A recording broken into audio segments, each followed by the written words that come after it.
Avis vascular centre మన దేశంలోనే the best varicose vein hospital.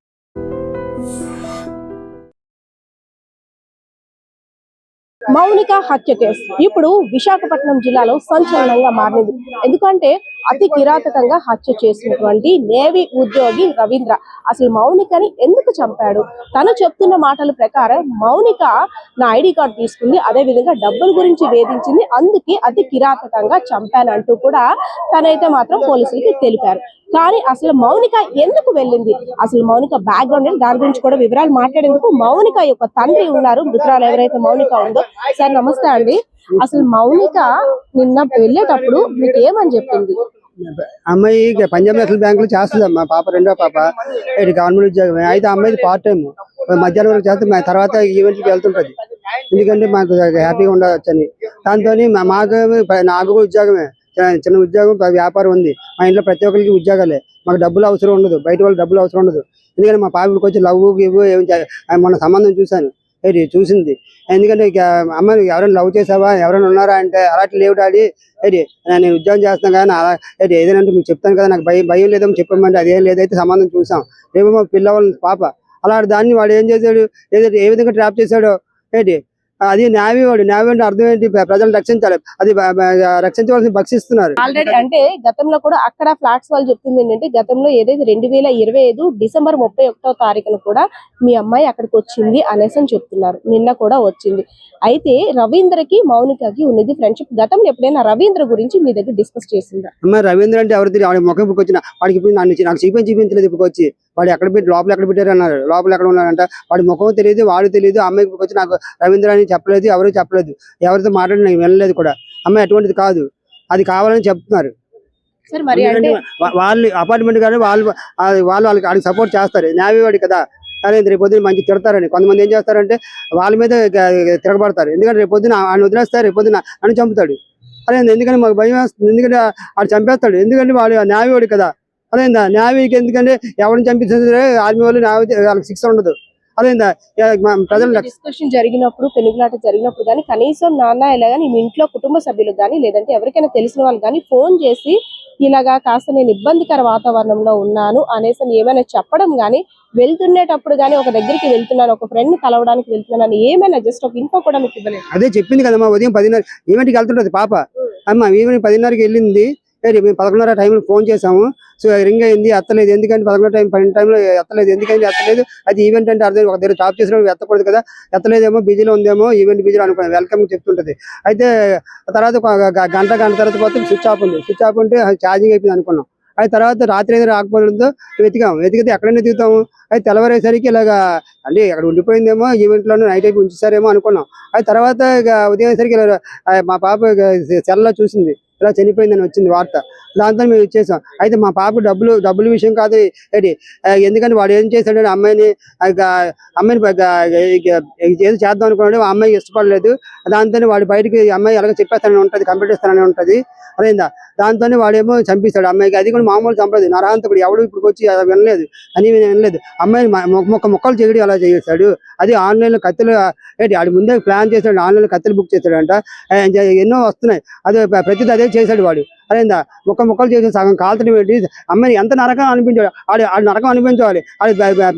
పెద్దలు న్యాయవాదులు ఎవరు వాళ్ళకి బెయిల్ ఇవ్వకూడదు, లాయర్లు. ఆ డబ్బు కోసం ఆశపడకండి. ఇలాంటి కాగితాలు మీరు ఎంతో సంపాదిస్తారు, కాగితాలే కదా అవి, మనిషి ప్రాణం కాదు. ఆ ప్రాణాన్ని తీసేసాడు. కూడా వివాహం అయి ఉన్న వ్యక్తి ఇంటికి ఒంటరిగా వెళ్ళడం తప్పో కాదో తెలియని పరిస్థితుల్లో అయితే అమ్మాయి లేదు. కొంతమంది అంటుంది వివాహితర సంబంధం ఉంది అనేసి అంటారు, కొంతమంది ఒక ఫ్రెండ్ గా వెళ్ళింది అనేసి అంటారు. సో ఆ మాటలకి మీరేం చెప్తారు? అది కదమ్మా, చనిపోయింది అమ్మాయి చెప్పడానికి సపోర్ట్ లేదు. చనిపోయింది అనుకుంది ఏదో చెప్తారు.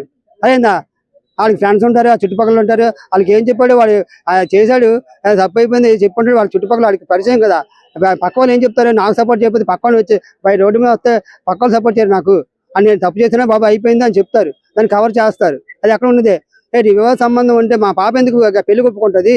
అది రేపు పెళ్లి అవ్వాల్సింది. అలాగే ఇప్పుడు అమ్మాయి మీరు అన్నారు మైనర్ అయితే అమ్మాయికి తెలియదు, ప్రేమించడం వదిలేసి ఇంకోటి ఎందుకు చేసుకుంటుంది? తప్పు అమ్మాయి తప్పుడు అలాంటి విషయాలు కాదు. ఫాదర్ గా అమ్మాయి చనిపోయిందని వార్త తెలియడమే ఒక ఎత్తు, కానీ అంత క్రూయల్ గా అబ్బాయి హత్య చేశాడు. ఆయన ఎవరైతే ఉన్నారో రవీంద్ర పీసెస్ కింద కట్ చేశాడు. అసలు ఈ వార్త తెలిసిన తర్వాత అసలు మీ అమ్మాయిని మీరు అనుకున్నారా? నేను అనుకోలేదు అయ్యా, మా అమ్మాయి అలాంటి చేయదు, అలా ఎక్కడికి వెళ్ళదు, అది కాదు అనుకోను. ఎందుకంటే నేను కాదు అనుకోను. నాకు నిజమో కాదో తెలియదు. ఎస్ఐ గారికి ఫోన్ చేశారు. ఇక అయితే మా అమ్మాయి అవునా కాదు ఇప్పుడు వచ్చి నాకు ఇప్పుడు మా అమ్మాయి ముఖం చూపించలేదు. ఇప్పుడు వచ్చి మా అమ్మాయి ఎక్కడ ఉందో నాకు తెలియదు, పీసులు ఎక్కడ వాడు ఎక్కడ ఉన్నదో తెలియదు. చూపించమంటే ఇప్పుడు వచ్చి చూపించలేదు. అయిందా? నాకేదో అడుగుతున్నారు కానీ మీడియా అడుగుతున్నారు, పోలీసులు అడుగుతున్నారు, అందరూ అడుగుతున్నారు, కానీ ఇప్పుడు నాకు న్యాయం జరగలేదు. ఈ మహిళా మండలి అంటారు ప్రతి చిన్నదానికి పెద్దదానికి వస్తారు, నేను ఇటువంటి వాటికి ఇది మెయిన్. అది వాళ్ళు ఆడవాళ్ళే కదా. అది కాదు రేపు పొద్దున్న తల్లిదండ్రులకి ఇలాంటి ఎన్నో చేశాడు. మరొక రేపు పొద్దున్న నా దగ్గరికి వస్తాడు, కాళ్ళు ఎత్తుకొని నన్ను చంపుతాడు. అయిందా? మాకు భయభ్రాంతులు చేస్తాడు. ఎందుకంటే ఇలా బెయిల్ మీద వస్తాడు, నీకు వచ్చి ఏం చెప్తాడు, మీరు మళ్ళీ కేసు వేస్తే మీరు కేసు దగ్గరకు వస్తే మేము చంపేస్తా అంటాడు. వాడికి ఎప్పుడు జీవితాంతం జైలు వేయండి, అది బెయిల్ ఇవ్వకండి, బెయిల్ వేస్తే మమ్మల్ని చంపుతాడు. మాకు భయం వేస్తుంది. అర్థమైందా? దయచేసి మాకు ఇప్పటికే గుండె నొప్పితో ఉన్నాను, వార్తను కానీ నాకు పెయిన్ వచ్చింది. దయచేసి నాకు న్యాయం చేయండి. మా పాప భవిష్యత్తు పాడు చేశాడు. పాప ఏమని మాట్లాడు వదిలేస్తే పాప ఉండేది నా ఎదురుగుంటా. నేను ఉద్యోగం వెళ్ళేది. మా పాప ఒకటి డబ్బు అవసరం లేదు, మాకే పెంచుతాను అంటది. అమ్మాయి డబ్బు అమ్మాయి బ్యాంకులోనే బంగారాలు అన్నీ ఉన్నాయి. ఎందుకంటే నేను ఇప్పుడు జీతం తీసుకోను, అమ్మ ఉంచుకోమంటాను. అమ్మాయి బ్యాంకులో ఉన్నది, వాళ్ళ కాలేజ్ బ్యాంక్ మీద అడగండి అమ్మాయి ఎంత మంచిదో. అది కూడా తెచ్చుకోవాలి. ఎవడో పుకార్లు పెడతాడు, అదే వాడు చెప్పింది తప్పు. ఎందుకంటే వాడు సేవ్ అవ్వడం కోసం ప్రతి ఒక్కరు చెప్తాడు. ప్రతి ఒక్కరు ఈ కథనాలు చెప్పేది ఎక్కువ. ఎందుకంటే ఇప్పుడు టీవీలు అన్నీ వస్తున్నాయి, నాటకాలు అవన్నీ, అది చూసే ప్రతి ఒక్కరు అదే చేస్తున్నారు. అదేందా? దయచేసి న్యాయం మాత్రం చేయండి. ఇంతమంది వీడియోలు ఇన్నిసార్లు నేను మాట్లాడుతుంది, నా నోరు ఎందుకు గొంతుకు నొప్పు చేస్తుంది అని మాట్లాడుతాను. మీరు మాత్రం న్యాయం చేయకపోతే రేపొద్దు మీ ఇంటి ఆడపిల్లలు ఎవరో రిలేషన్ ఇలాగ జరుగుతుంది. వాడికి మాత్రం బయట మా పాప గారు మొక్కలు చేస్తారు, అదే విధంగా ఆ విధంగా మొక్కలు చేసే విధంగా అంత నరకం అనుభవించాడు వాడు. ఆవిడ ఆడపిల్లే కదా. దయచేసి మీరు మాత్రం అమ్మ దయచేసి మీరు ఏం చేస్తారో చేయండి, మాకు న్యాయం తెలియాలి. ప్రజలందరికీ మీరు రక్షించే వాళ్ళ భక్షించే వాళ్ళ ప్రజలకు ఏం చేస్తారు మీరు న్యాయం? అదేందా? ఎవరికి ఉద్యోగం సద్యోగం లేవు, అదేందా? ఎవరికి ఏమి చూపించట్లేదు. మీరు కనీసం ఇలాంటివన్నీ న్యాయం చేయండి. ప్రతి ఆడపిల్లకి బయటికి వెళ్ళకూడదు.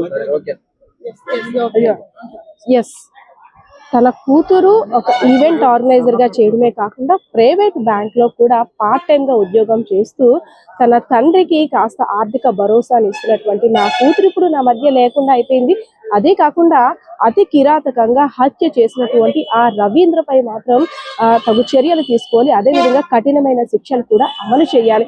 ఎందుకంటే ఒక ఫ్రెండ్ గా భావించి నా కూతురు వెళ్ళిందో ఇతరత్ర కారణాలు ఏదైనా కావచ్చు, కానీ ఒక వివాహేతర సంబంధం అంటూ అనేకంటే వారికి నోటికి వచ్చినట్టు కూడా నా కూతురు మీద అపనిందలు వేస్తున్నటువంటి వారికి కూడా ఒక తండ్రిగా నేను విన్నవించుకుంటున్నాను.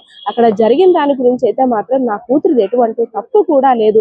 అయినా అటువంటి నరరూప రాక్షసుడిలా వ్యవహరించినటువంటి రవీంద్రపై అయితే మాత్రం కంపల్సరిగా సివియర్ యాక్షన్ తీసుకోవాలి. ఏ తండ్రికి కూడా ఇలాంటి బాధ అయితే మాత్రం మిగలకూడదు.